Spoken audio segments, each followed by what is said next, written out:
Have you ever wanted a Formula One car street legal just for a normal road? Well, now you have the possibility with the Mercedes-AMG ONE.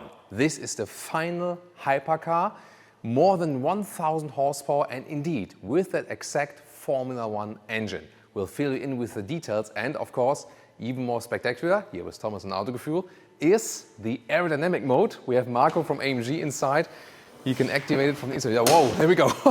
The car goes down, the flaps go up in the front, and also the rear wing folds out to have more downforce. This is the track mode for the racetrack only. Now in this position, this vehicle is not street legal anymore. So on the inside, I always like, are you really sure?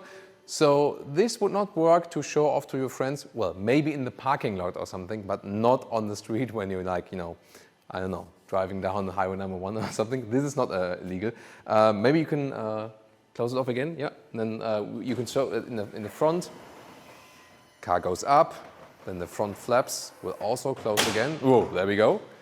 You should not have your fingers in that one. And also the rear wing is retracted. We can take a close look at the rear wing once again, if we can have it one more time. So here we go, look at that. Also going down, and now here we go with that rear wing.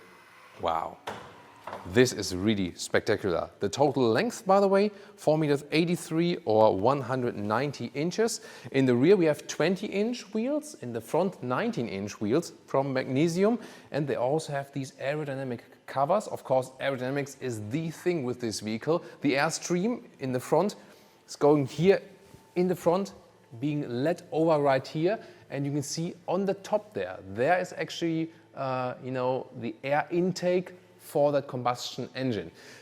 Fun fact here, by the way, you can see here the Mercedes star is painted on it, not three-dimensional, because this is the exact Mercedes star from the Formula One car. Well, and it has actually 16 layers of handwork until it looks exactly like this. This is a fun fact, isn't it? Total weight, by the way, 1.7 tons. Of course, everything set on lightweight. And the power concept is 2 electric motors on the front axle, 1 per wheel actually. And then we can already open the door here. Really interesting, of course, here spectacular wing doors. Zoom more to the interior. There's here a button below here, and then when we press this one, the engine cover on the left side is being released. Here we go, we can take it off. It's a carbon fiber monocoque here, by the way, this vehicle. Hopefully taking it out. Yeah, so carbon fiber monocoque underneath. And this engine there, we can even open the second one. Then we have to pull this here. So there the second cover is being released.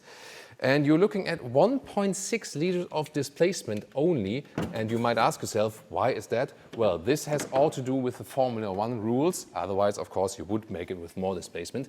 A V6, so 1.6 liter V6. And this one also comes with additional electric motors, 2 more actually. 1 electric motor plus 1 serving as an electric turbocharger. And overall 1063 horsepower, this is the total output. In less than 16 seconds to 300 kilometers or 190 miles per hour. The top speed, 350 kilometers an hour or 220 miles per hour. And this is also the F1 inspired interior. The steering wheel has also the Formula One form. And funnily, if you take a closer look right here, it has the classic Mercedes dials, so that as a Mercedes customer you are used to what you're doing before from your normal passenger vehicles, just with then F1 functions. Here, for example, then for changing the recuperation of this hybrid drivetrain. Or then you have additional buttons here for the DRS, drag reduction system. Also, as we know from Lewis Hamilton's car, for example. On the right side, you have a normal volume jog, because I will soon show you this also has a normal infotainment. Digital instruments, you can also see there in the typical Mercedes style, then with special performance gauges. And the seating position here is kind of fixed, mainly with Dynamica microfiber, really carved into that whole cockpit area. And you can also see this open. This is the thing how we open the car, then the door from the inside. And since the seating position itself is fixed, You do control it then, how you're exactly sitting with adjusting the pedals. This is then how you adjust it then for your size. And I can try to squeeze myself in there. And in these monocoques, usually you slide in, butt first, but you got that. And then, and now it comes apparent because, as a Formula One racing driver, you usually don't have such long legs and I'm in, yes. Wow, visibility is kind of limited, and I wonder how AMG engineers can set it up for me that I would actually fit in there leg-wise. But the steering is actually kind of cool, also here with microfiber grip. And Mercedes probably said, like, take that, Elon Musk, with your stupid yoke steering wheel. We put Formula One steering wheels in our cars now and maybe make that also in our future electric vehicles. Will they? Interesting. We're going to talk about this very soon, maybe.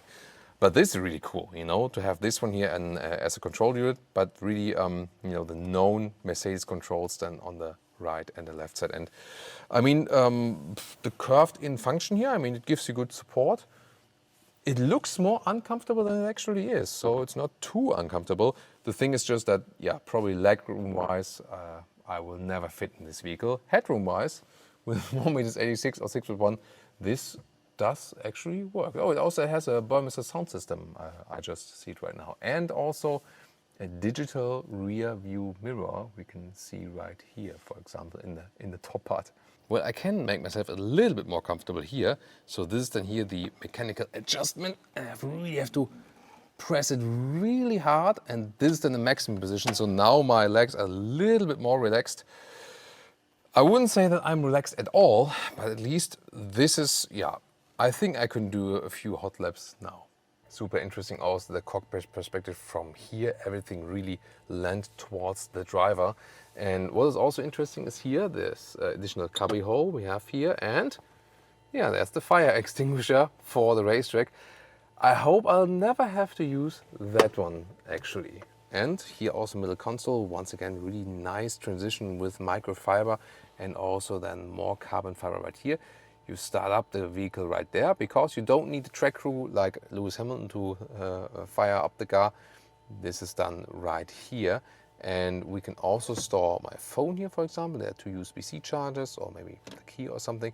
This is, also in this fixed way that everything is set out to the racetrack. Nothing is, like being drawn back or front by itself or so. Here the infotainment system you can also see. This is the normal one, MBUX, as we know it from Mercedes models. And does it even have voice recognition? Hey Mercedes. How can I help? How can I be the best racing driver in the world? I'm sorry. Can you say that again, please? How can I become Lewis Hamilton? I'm sorry, but I can't help you with that right now. Damn it, maybe I have to ask Lewis himself. But MBUX obviously won't help me with that. But you can see also normal navigation is possible right here. So you can also use this car to, I don't know, not only show off to your friends, maybe store some luggage here on the passenger seat, or just drive around with your BFF and that's it. Oh, and of course, when you want to listen to music, you can just use Apple CarPlay or Android Auto here in that hypercar. In driving modes, you can just, as you know, control them here on the steering wheel, and then they change both in the main infotainment system and in the instruments. And the interesting thing is you can go to race mode. There the aerodynamics are not activated yet, but to race plus, then you have to activate the aerodynamic mode, because the last 2 ones, you can see it here on the other screen, so Race Plus and Strat 2, these are only combinable with the aerodynamic mode. Strat 2 is actually the one that Lewis Hamilton is also using when he's actually doing a qualifying lap. Then the whole battery capacity is used inside that one qualifying lap. Now we can also see the rear light signature, really spectacular. And of course this huge diffuser style here, everything to do with aerodynamics, and the central exhaust manifold right here. there is, this all coming out here. The lower pipes have a function in Formula One, but not in this case.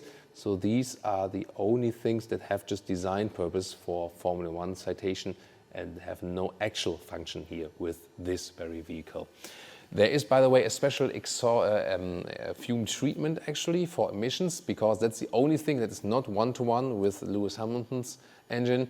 It needs to be preheated actually, this catalyst converter. You're driving 50 seconds pure electric, then everything is preheated, and then you can also use the combustion engine street legal. Well, if that's enough to convince you to buy one, you can for 2.275 million euros or dollars. Well, you could if they're not all 275 pieces. That's the limitation, if they're not already all sold out. Sorry, I know you would have bought one if they weren't sold out yet. Well, but another car you can buy with also some Formula One tech inside is the AMG GT 4-door in the e-performance version. If you want to join us more for track performances of AMG GT, we have another episode from a wet racetrack as well. See you there.